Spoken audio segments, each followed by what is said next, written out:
All right, folks, welcome back. For those of you, some of our longtime groupies that come out here to these events, we're doing beef collops today, and we're soon going to be having everybody come in here once they start to smell all the meat here. This is a main course dish that we're doing. It actually comes from Scotland. You can actually do this with beef or lamb. Either way, it's done very good. It's basically, it kind of can be a stew or a beef dish with a lot of gravy. I'm using chunks, but you can actually do just a whole steak like this if you'd like to do it. Same with lamb chops, so you can do it that way. This recipe actually comes out of Scotland, as I said. And I do traditional food. And if you don't know who I am, I'm actually Chef Eric McBride of the Celtic Caterer. I'm based here in Colorado in Denver. And so what we're going to do, this one kind of takes a little long time to get everything going, so we're going to move right along here. If you have any questions about Celtic history or Celtic cuisine, which is kind of what I do in both my books, all three of my books are half a cookbook, half a history book. That's what this whole event is for. So we're going to start off first with butter. Now you could use oil if you'd like, but all the Celtic nations are huge dairy countries. And in fact, anybody ever use Kerrygold butter at all? A few people now. Yeah, it has about 3% more milk fat and 15% less water per volume than any U.S. butter. Majority of the butter that you're going to buy out there is that way. What that means, it makes your food is a little creamier, flavoring, tasty. It adds a lot to the flavor. So we're going to melt a little bit of butter here. So we're going to start on sauteing our onions and our mushrooms. And the other time I'm going to take, you can use just about any kind of beef. I'm using round steak. And we're just cutting it in. I like to do this thing, like I said, so everybody gets a portion size. Kind of nice little things, and we're little patties, and we're going to go and tenderize them a little bit.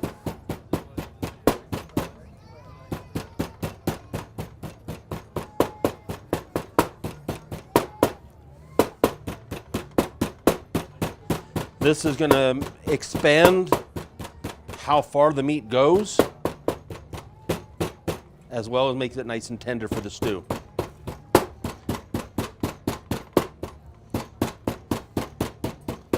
I always have to watch out. Sometimes I pound too hard.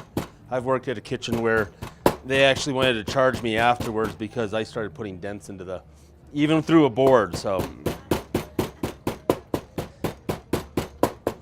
like I said, that's all we're doing. We're just tenderizing the meat up a little bit. Our butter is getting melted there. And we're going to start off on this just with our onions. Mushrooms don't take it. We're going to caramelize our onions. So just a little bit there. And I'm a big fan of wooden spoons. Far more than anything else. It's aesthetic aspect, cleanliness, I can pick it up. It's not going to be ever hot for me. Sometimes I'll get distracted on other things. People are asking me questions. It's just easier that way. So, as I said, we got our beef. We got it temperized here. We're going to cut it up, little bite-sized bits for this here. This is just great for serving.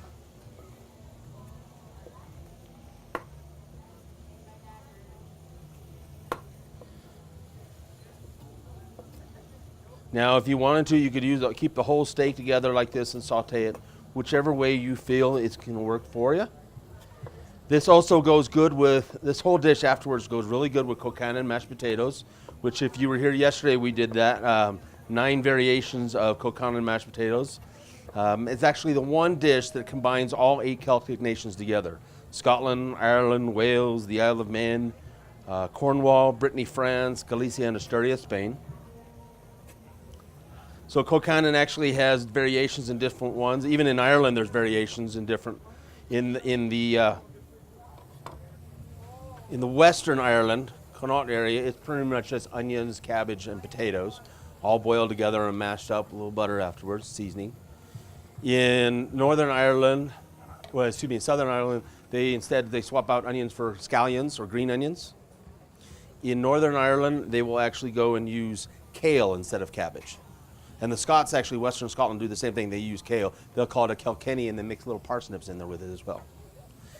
In Dublin area of Ireland, they're going to use potatoes, cabbage, onions, and a boiled egg.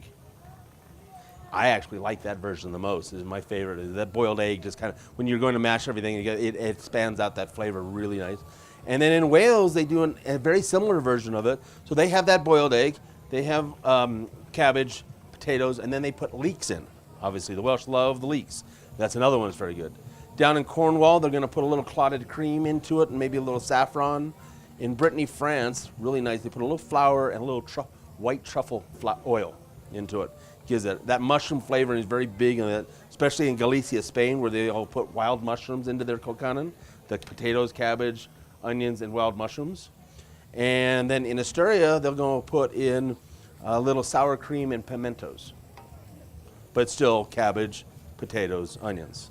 So it's kind of the same difference as saying Italian food, but there's a little bit different way they're making Italian food in Nepalese to southern Italy to Florence, makes it a little bit different. But it's still considered Italian food. Well, we're going to be using Celtic food in all the different directions. So like I said, we got ours, and I'm wanting to get this a little bit, as they call, caramelized. And so that's going to take a look. So while we got our meat here, we're going to season it up right here. Now, a lot of times you want to season this up in the pan. You'll actually get more seasoning done in the pan rather, but in the way we're going to be doing ours right here, it's good here. So we're going to put a little bit of salt and a little bit of white pepper. Is one of the, I'm just addicted to white pepper and the flavoring of it. It really enhances a lot of things. So much so that I had an African American friend of mine who's a chef who said, "What, you got this thing about black pepper?" He's joking with it all. I actually make and you'll see this in the Scottish cookbook. It's kind of there's a hybrid of stuff between Italy and Scotland a lot, and one of them is in there is a smoked salmon ravioli with a lemon black pepper pasta and a lemon shallot butter sauce that's with it. And this is Celtic food. This is not what's served up there on the side of the road. So we got all that. Now we're going to go in, mix it up, a little flour. This is going to give it a little gravy flavoring, but it's going to thicken it up, make it a really more of a meal for what we're doing. So I got my meat, flour, just regular flour. At the moment, we're just using regular flour. We have a few other things that we're going to add in. I'm going to tell you the other ingredients what we got here while we're waiting for our onions to caramelize a little bit more here. So we have mushrooms, and we also have a little corn flour, not cornmeal, but corn flour and sage. A little beef bouillon, and a little port wine mixed with a little bit of jam. Either a rowan berry jam or red currant or black currant jam will work very good. We're using a rowan berry today. It takes a little while for onions to caramelize for us here.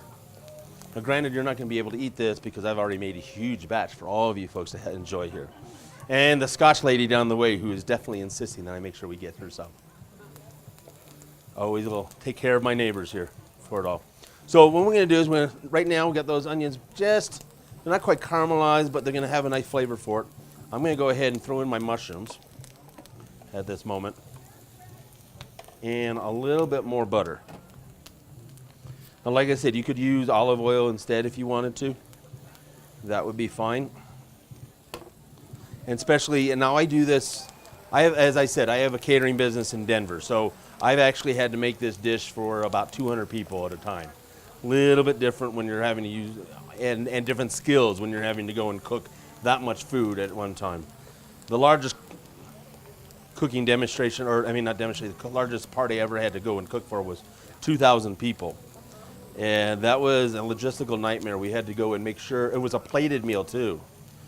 But we had enough staff that we ended up having, so that from when the first plate sat down, and it was just one, two, till the last plate, 2,000 people later was 20 minutes. Like I said, it comes with, you have a lot of staff, you can do that. So I'm getting this all cooked up here, and while I'm gonna do that, I'm gonna take my other, and my frying pan here. We're gonna start cooking up the meat. Now in this case, I'm gonna use a little cooking oil here. Sounds like we got a little rain moving back here, but we are in Estes Park. And as a couple of people already said, wait 5 more minutes and then the weather's going to change sunny again.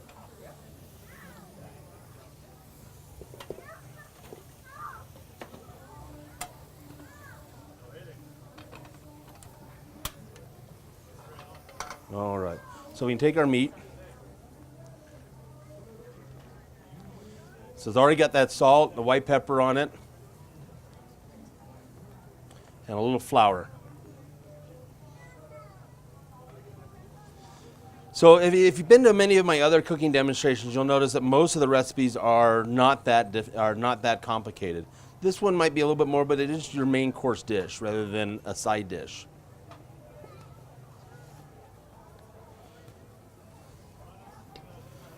There we go, Floro. So we're letting that going to cook up. We want to get it kind of brown on this stuff. Now as we come back to our mushrooms and onions here. Now beef, let me just tell you a little history. Beef is huge in Scotland. And in fact, all across Europe, Scottish beef is the one that everybody wants to get. It's also at one time when I was living there, they had a little problem with mad cow disease. Never has had a mad cow disease in Great Britain or in Scotland. They had one down, I think it was milk cows down in England. It had nothing to do with it. So all across Europe and even during the EU and before the EU, Scottish beef was the one all to get. Well, all the European ranchers, very jealous of all that, started to put a ban. So they actually put a ban on Scottish beef, saying because of mad cow disease, even though there's never been a recorded death, just so that like in Germany and all, you could start buying German beef instead. Always the politics, and it's always the bottom line about money for everything for it all. So I added a little thyme in here just a moment ago here, and thyme is the quintessential herb of all 8 Celtic nations. It is so common. You can find thyme on the side of the road in Scotland and Ireland, or Galicia, Spain, or Brittany, France. It's used in everything. How many people here use thyme at all? Quite a few, all right. That actually is unusual. In most of my demonstrations across the United States, most people do not use thyme. So it's good to see here in Colorado, everybody is using thyme. It's something I've gotten used to and cooking more in my own as I started to more progress into Celtic cuisine. I've been doing Celtic cuisine for the last 10 years, pretty much after working for an Austrian chef who said there's no such thing as good Scottish food. I've now written 3 cookbooks out of it, sold over 7,000 copies of it. I've won Top Chef charity competitions in Denver, Dallas, and Las Vegas with the recipes. So I think there's something to be said with Celtic cuisine. And a lot of it is you've all eaten it before, variations of it, or you wouldn't be here because of your grandparents or whatever. All I'm doing is taking those traditional recipes, and I use my 30-some years experience in the industry, and elevating them, bringing them up to a 21st century palate, just like somebody's already done with Brazilian food or Greek food or Italian food. At some time in history, somebody's taken it out of the standard farmhouse and made it a little bit more top-end cuisine. And we're still doing that. There's still people who are, even in Britain, this is now, I'm the only one kind of doing it in the US. But over in Britain, Ireland, they've really come out with some new stuff. Cornwall, they had some stuff what they're doing with lobster meat that's just amazing here. Ireland, if you ever get a chance to go to Galway Bay in about 2 weeks from now, so we're at the beginning of September here, if you were to go about that time, you will find the World Champion Oyster Opening Competition. And it's done it almost 60 years. Actually, after World War II, they've been doing it. Because the Galway Bay was one of the big areas for oysters and mussels and scallops. All of it. So it's kind of with promoting their business, but so much know that there are there are world champions from all over that come through that area. And I actually got to meet, when I was over there, there's a little place called Marone's Oyster Weir. That's the 7th generation that they've had that business. It used to be a pub, now it's a fine dining seafood restaurant. Michael Moran is the current owner. He's a good friend.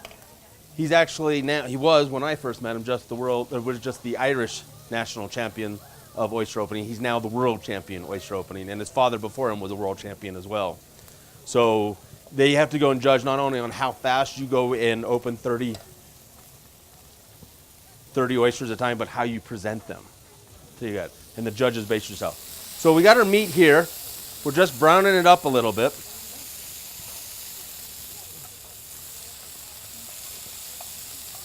And just before, we're going to add in a little bit of our beef bouillon now. So that's mixing with that flour.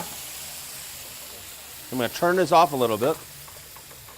And I'm also going to go in, take a little bit of my port wine, and take my flour, and we're going to cold. We're going to mix that corn flour, the sage, a little rowan jam, and some port wine, and we're going to mix all that together as well. And I'm going to season my meat here and reduce it down just a little bit.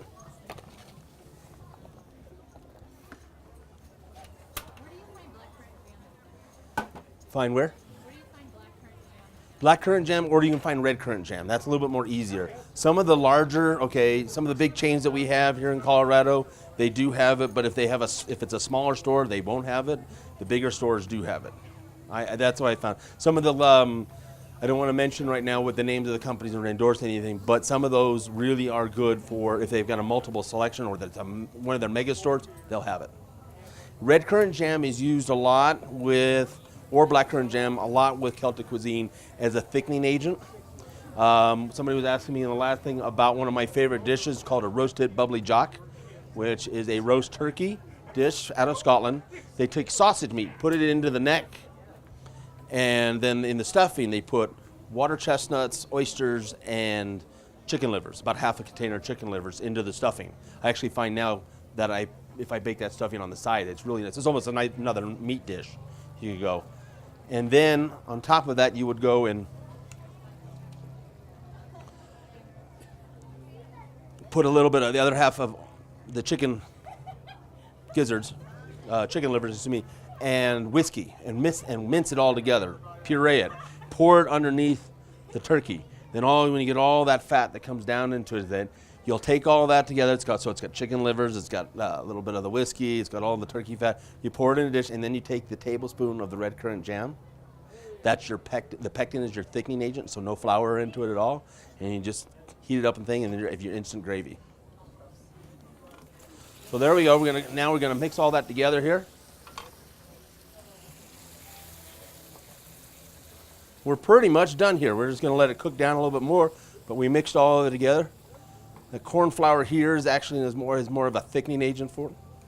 We got that port wine flavoring in there. Smells good? So does anybody have any other questions for me about Celtic cuisine, Celtic history and all? As I was saying, most of my books are like half a cookbook, half a history book. So I go back behind it and find out the reasons why food is this way, what they were doing, or for instance, like yesterday, our dessert, orange chocolate whiskey mousse. Funny how the Scots love oranges, because you don't find a single orange tree growing in Scotland. So why do they get their environment? Well, it comes back from when the Wellington's army, during the Napoleonic era, about a third of them were actually from Scotland. And there were Scottish regiments, but with Irishmen in there as well, but a lot of them were from Scotland. And they actually went and fought in the Iberian Peninsula in Spain. When they came back, they had this huge love affair for oranges, and they brought it back and they put it into everything. Orange chocolate whiskey mousse is one of them. Another one is the national soda pop of Scotland, which is Iron Brew and orange cream soda. I think somebody around here is selling it. So here it is. That's our collops, our beef collops. Nice kind of lunch dinner here. You can serve this in like a little bowl, maybe with a little cooked kind of potatoes, maybe a little rice or whatever. Which cookbook is that? This particular one's in the Scottish cookbook. Okay. Yeah. But then, like I said, it's almost very similar. So how we heated up everything and all the flavorings come together. Any other questions for y'all? Yes.